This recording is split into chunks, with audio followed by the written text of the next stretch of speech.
ओम शांति। 23 मई 2023 के ईश्वरीय महावाक्य। पहले सुनते हैं मुरली के मुख्य पॉइंट्स। बाबा ने कहा, स्वर्ग का मालिक बनना है तो पहले तुम कांटे से फूल बनो। कांटे वह हैं जो काम कटारी चलाते हैं। काम क्रोध ही मुख्य हैं। तुम इनको जीतो तो बाकी सब विकार स्वतः ठंडे हो जाएंगे। निश्चय होना चाहिए कि हम आत्माओं का बाप आया है हमको सदा सुखी स्वर्ग का मालिक बनाने। मेरा तो एक, दूसरा ना कोई। इस निश्चय से बेड़ा पार हो जाएगा। बाप तुम्हारे लिए बैकुंठ की सौगात लाए हैं।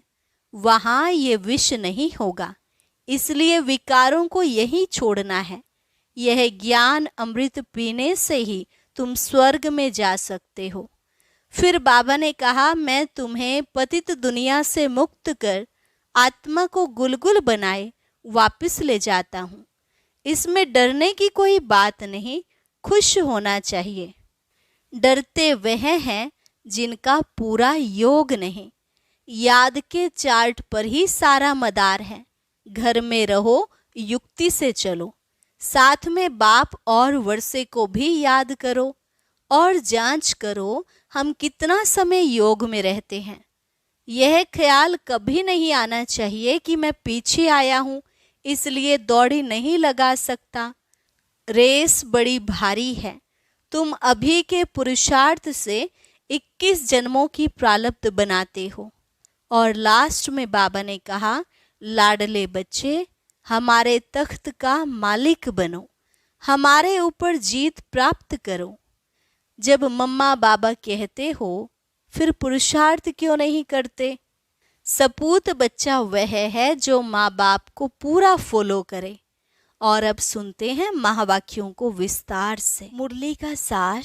मीठे बच्चे, मात पिता को पूरा पूरा फॉलो कर सपूत बनो।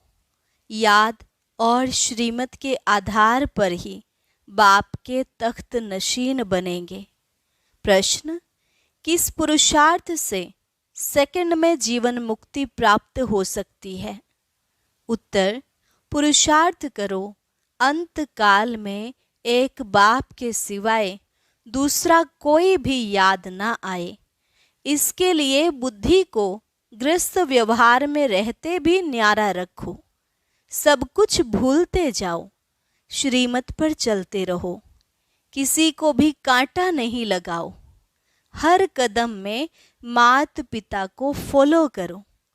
कोई भी कमी है तो अविनाशी सर्जन को सच सच बतलाओ। गीत, नई उम्र की कलियां तुम पे बड़ी जिम्मेवारी। ओम शांति। बच्चों को इस गीत का अर्थ समझाते हैं। यह जो महिमा करते हैं, इस देश में जन्मी थी सीता। यूं तो वास्तव में मेल और फीमेल सब सीताएं हैं, क्योंकि सब भक्तियां हैं। भक्ति करने वाले भगवान को याद करते हैं। यह सजनियां साजन को याद करती हैं। किस लिए? फूल बनने के लिए। कहते भी है ना, कमल फूल समान रहना है। अब तुम जानते हो हम आत्माओं का बाप परमात्मा है। उनसे स्वर्ग का वर्षा मिलना होता है, जिसको जीवन मुक्ति कहा जाता है। जीवन मुक्ति का वर्षा जरूर मिलेगा, सतयुग के लिए, कलयुग के लिए नहीं। नई दुनिया शुरू होती है, गोया नाटक नया शुरू होता है। दुनिया पुरानी है तो नाटक भी पुराना हो जाता है। अब यह है पुरानी दुनिया। नई दुनिया में लक्ष्मी नारायण जैसे फूल थे। अभी तुम जानते हो हम कांटे से फूल बन रहे हैं, स्वर्ग का मालिक बनने लिए। कांटा वो है जो एक दो के ऊपर काम कटारी चलाते हैं। तुमको निश्चय है हम आत्माओं का बाप आया हुआ है फिर से सदा सुखी स्वर्ग का मालिक बनाने। इस निश्चय में गड़बड़ नहीं होनी चाहिए। बाप ने आकर इनको, दादा को भी समझाया है। यह कहते हैं बरोबर हम नहीं जानते थे। हम पहले सतयुग में धर्मात्मा थे। धर्मात्मा उनको कहा जाता जो काम कटारी नहीं चलाते। धर्मात्मा सिर्फ उनको नहीं कहते जो दान पुण्य करते हैं। मनुष्य जो कुछ करते उनका फल दूसरे जन्म में मिलता है। वह इनडायरेक्ट दान करना है। ईश्वर अर्थ दान करते हैं, जैसे कोई कृष्ण अर्थ भी करते हैं, परंतु श्री कृष्ण को गीता का भगवान समझने कारण मुंझारा कर दिया है। भगवान कहते हैं, मैं भारत में ही आया हूँ। तुम बच्चे जानते हो, हमारा बाप परम धाम से आया है। हमको कहते हैं, बच्चे अब नाटक पूरा होता है, मुझे याद करो। तुम ही सो लक्ष्मी नारायण थे। त्रेता में है राम सीता। श्री कृष्ण का युग तो कोई अलग नहीं है, उन्होंने द्वापर में डाल दिया है। यह फिर भी होगा। बाप बैठ बच्चों को शास्त्रों का सार समझाते हैं। मैंने कोई गीता आदि हाथ में नहीं उठाई है। मुझे तो ज्ञान का सागर कहते हैं। मुझे भक्त ऐसे भी कहते हैं, सत्य है, चैतन्य है। मनुष्य जो बहुत वेद शास्त्र आदि पढ़ते हैं, उनको शास्त्रों की अथॉरिटी कहा जाता है।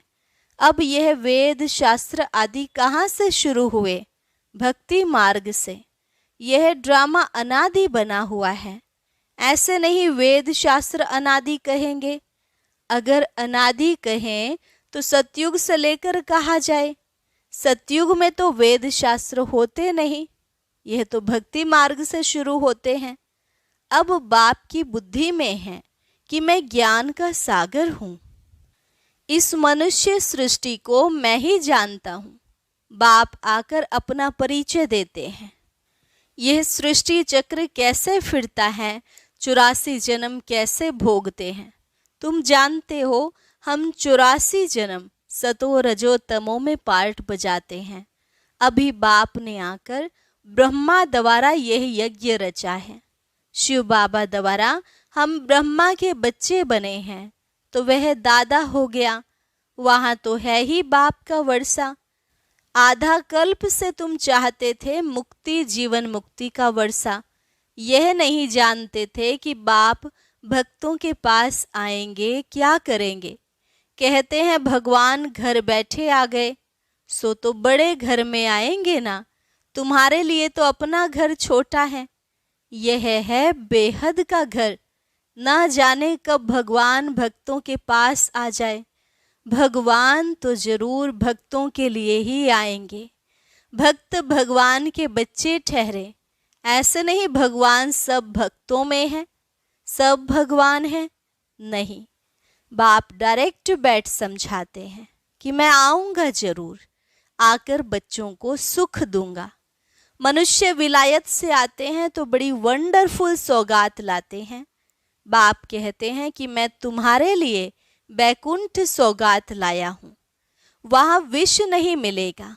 इस ज्ञान अमृत पीने से तुम स्वर्ग में जा सकते हो, तो जरूर जहर छोड़ना पड़ेगा। मैं कोई सन्यासियों उदासियों मिसल पुस्तक नहीं उठाता हूँ। मैं तो शांति धाम सुख धाम का मालिक बनाने लिए रास्ता बताता हूँ। हे मेरे लाडले बच्चों, परदेशी बाप आत्माओं से बात करते हैं, और कोई ऐसे नहीं कहेंगे कि मैं परमात्मा हूँ, तुम आत्माओं से बात करता हूँ। वह तो कहते अहम परमात्मा तत्वम। बाप को वर्षा देंगे क्या? बाप जरूर बच्चों को वर्षा देंगे। तुम्हारी कितनी विशाल बुद्धि बनी है। बाप आकर बुद्धि का ताला खोलते हैं। बुद्धि में मूल वतन सूक्ष्म वतन याद है, ये है स्थूल वतन। तुम अब बन गए हो त्रिकालदर्शी, तीनों लोकों तीनों कालों को जानते हो। यह है डिटेल की बातें। नटशेल में तो है ही दो बातें, बाप और वर्षे को याद करना है। याद के चार्ट पर ही मदार है। घर में रहो, युक्ति से चलो, बाप और वर्षे को याद करो। चार्ट रखो कि हम कितना समय योग में रहे। बाप को याद करने से वर्षा जरूर मिलता है। बाप तो बहुत सहज कर बतलाते हैं। परंतु कोई याद भी करे ना, माया एकदम भुला देती है। कोई कोई बांधेली बच्चियां ऐसी अच्छी हैं जो घर में रहते भी कई महारथियों से अच्छा योग में रहती हैं। शिव बाबा को बहुत याद करती हैं। शिव बाबा हमें दुखों से छुड़ाओ। जानते हैं शिव बाबा से हमको स्वर्ग की राजाई मिलती है। घर में याद करते करते अगर प्राण त्याग दें तो भी बहुत अच्छा पद मिल सकता है। मेरा तो एक, दूसरा न कोई, इसी निश्चय से बेड़ा पार हो जाए। कितनी मार खाती हैं। ऐसा सत्संग तो कभी नहीं देखा होगा जहाँ स्त्रियां मार खाती। सत्संग में जाने से कोई मना करते हैं क्या? ढेर सत्संग है। यहाँ तो अबलाओं पर कितने अत्याचार होते हैं, विघ्न पड़ते हैं। शुरू से लेकर चलता आया है।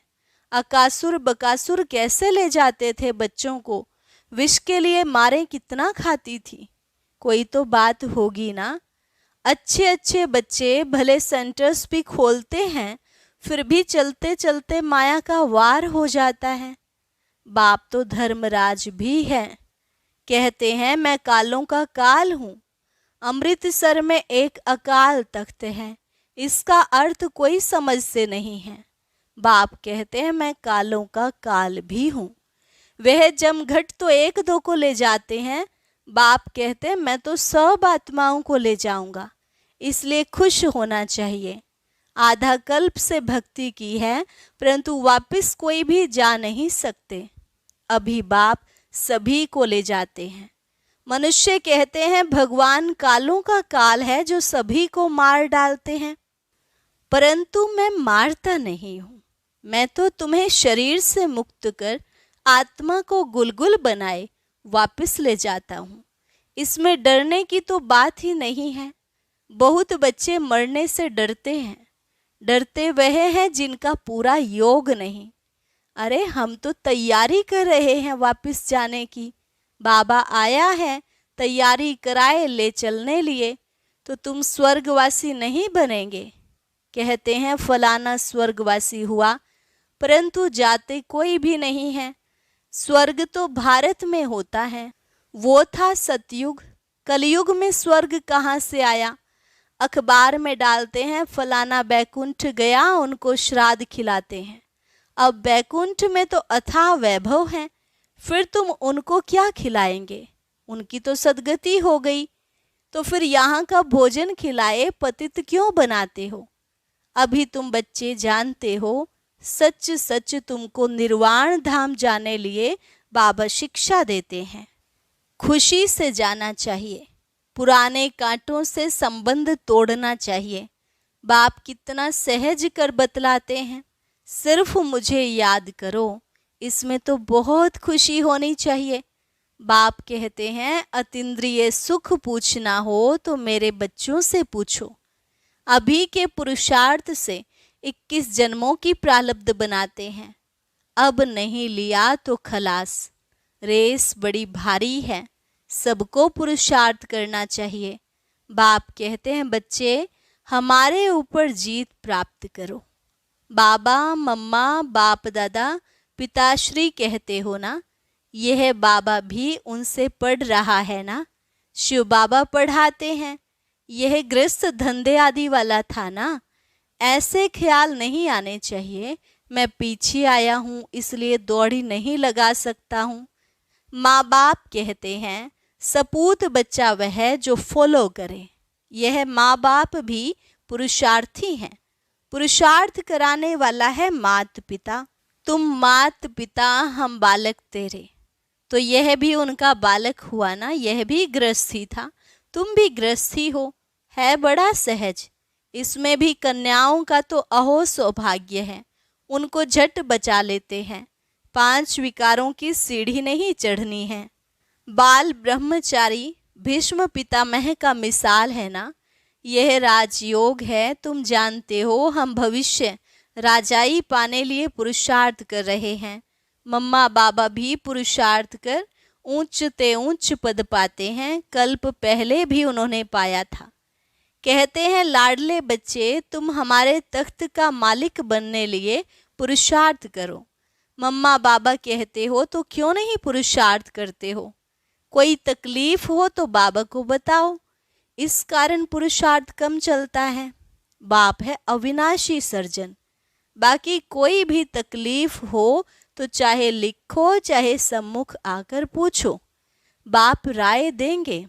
मुख्य बात है बाप और वर्षे को याद करना। नटशेल में यह काफी है। सेकंड में जीवन मुक्ति पाने का पुरुषार्थ करते करते इतना याद करना है जो अंत काल और कुछ याद ना आए। गृहस्थ व्यवहार को भूलते जाओ। कहते हैं मंजिल तो बड़ी है और विश्व का मालिक बनना है। लड़ाई में कितनी मेहनत कर हद की बादशाही लेते हैं। तुम तो स्वर्ग में विश्व के मालिक बनते हो, और क्या चाहिए? इतना मीठा बाप दुनिया में और कोई होता नहीं, परंतु इस बाप के नाम रूप देश काल को भूल गए हैं। बरोबर शिव हम आत्माओं का बाप स्वर्ग का रचता है तो स्वर्ग का ही वर्षा देते होंगे ना, यह भूल गए हैं। किसको सेकंड में भी तीर लग सकता है। बरोबर बेहद का बाप है, वर्षा देने आया है, क्रिएटर है। किसका? क्या नर्क का? ऐसे तो कभी नहीं कहेंगे। बाप तो स्वर्ग का मालिक बनाने वाला है, बस हम तो झट जाकर उनका हाथ पकड़ते हैं। बूढ़े साधारण तन में आया है। बाप कहते हैं सब बच्चे बेसमझ पुजारी पतित बन पड़े हैं, मैं आकर पुजारी से पूज्य बनाता हूँ। यह भी पुजारी था, नारायण की पूजा करता था। चित्र में दिखाया है लक्ष्मी उनके पांव दबाती है। बाप कोई ऐसे थोड़े ही कहते हैं कि चरण धोकर पियो। बाप कहते पहले लक्ष्मी पीछे नारायण, तो जो लक्ष्मी बनती है उनका मैं पांव दबाता हूँ। बूढ़ी माताओं को कहते तुमने आधा कल्प कितने धक्के खाए हैं। पहले अव्यभिचारी भक्ति थी, फिर व्यभिचारी भक्ति बन पड़ी, थक गए हैं। बाप को संकल्प उठा मैं जाकर नई सृष्टि रचूं। बाप तो जानी जाननहार है। कहते हैं इन विचारों ने आधा कल्प भक्ति की है, अब बिल्कुल थक पड़े हैं। मौत भी बड़ा कड़ा है, एक दो को खत्म कर देंगे। बाप है नॉलेजफुल, परंतु कहते हैं मैं भी बंधन में बांधा हुआ हूँ। जानता हूँ बच्चे बहुत दुखी हैं, इन पर 5 विकार आकर चटके हैं। उनको अब खातिरी देते हैं, तुम्हारे सुख के दिन आ रहे हैं। अभी तुम श्रीमत पर चलो तो श्रेष्ठ ते श्रेष्ठ बनेंगे। बाप है ऊंच ते ऊंच, बाकी सब है रचना। ब्रह्मा विष्णु शंकर को परमात्मा नहीं कहेंगे, सुप्रीम सोल एक ही बाप है। ब्रह्मा विष्णु शंकर वो हुए सूक्ष्म वतनवासी। चित्रों में ब्रह्मा विष्णु शंकर के आगे शिवलिंग रखते हैं, क्योंकि बच्चे हैं ना, यह भी वह नहीं जानते। अभी तुम बच्चों को दिव्य दृष्टि मिली है, तुमको तो बहुत हर्षित रहना चाहिए। हम सारे सृष्टि के आदि मध्य अंत को जानते हैं। बाप से स्वर्ग का वर्षा ले रहे हैं, सिर्फ बाप को याद करते हैं, गृहस्थ व्यवहार में रहते हैं। इसमें कोई छोड़ने की बात नहीं। पहले तो गौशाला बनानी थी, नहीं तो यह कैसे होशियार बन सकते। पांडवों को देश निकाला मिला था तो यह गौशाला बनी ना। अब तुम समझते हो हम कांटों से फूल बन रहे हैं, क्यों ना हम बाबा मम्मा के तख्त पर बैठे। बाबा भी कहते हैं फॉलो कर नंबरवार तख्त पर बैठो। अपने दिल से पूछना है, हम बाबा को याद करते हैं। रात को हमेशा पोता मेल देखो। सारे दिन में अथवा सवेरे उठकर कितना समय बाप को याद किया।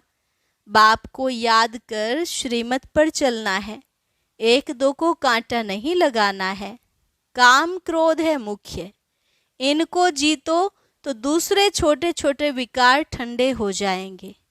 काम महाशत्रु है, काम के कारण लड़ाई झगड़े मारा मारी कितना करते हैं। कहते हैं बाबा बच्चे बहुत अशांत करते हैं, स्वर्ग में तो कभी कोई किसी को तंग नहीं करते, वहाँ बच्चे भी तंग नहीं करेंगे। इसलिए अब बाप और स्वर्ग के सुख को याद करो। बस अब हम चले सुख धाम। अच्छा, मीठे मीठे सिकी लधे बच्चों प्रति माता पिता बाप दादा का याद प्यार और गुड मॉर्निंग। रूहानी बाप की रूहानी बच्चों को नमस्ते। रूहानी बच्चों की रूहानी बाप दादा को नमस्ते नमस्ते, गुड मॉर्निंग। धारणा के लिए मुख्य सार, माता पिता के तख्त को जीतने की दौड़ लगानी है, पूरा फॉलो करना है। पुराने कांटों से संबंध तोड़, मेरा तो एक शिव बाबा दूसरा न कोई, इस निश्चय में पक्का रहना है। वरदान, हर गुण व शक्ति को अपना स्वरूप बनाने वाले बाप समान संपन्न भव। हर गुण व शक्ति को अपना स्वरूप बनाने वाले बाप समान संपन्न भव। जो बच्चे बाप समान संपन्न बनने वाले हैं वो सदा याद स्वरूप, सर्वगुण और सर्व शक्तियों स्वरूप रहते हैं।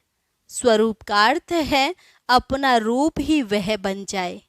गुण व शक्ति अलग नहीं हो, लेकिन रूप में समाये हुए हों।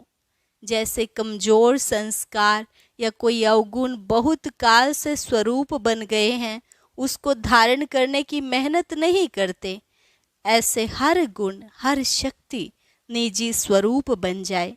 याद करने की भी मेहनत नहीं करनी पड़े, लेकिन याद में समाये रहें, तब कहेंगे बाप समान।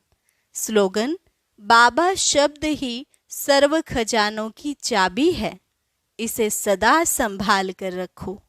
बाबा शब्द ही सर्व खजानों की चाबी है, इसे सदा संभाल कर रखो। अच्छा, और अब सुनते हैं आज का अव्यक्त ज्ञान मोती।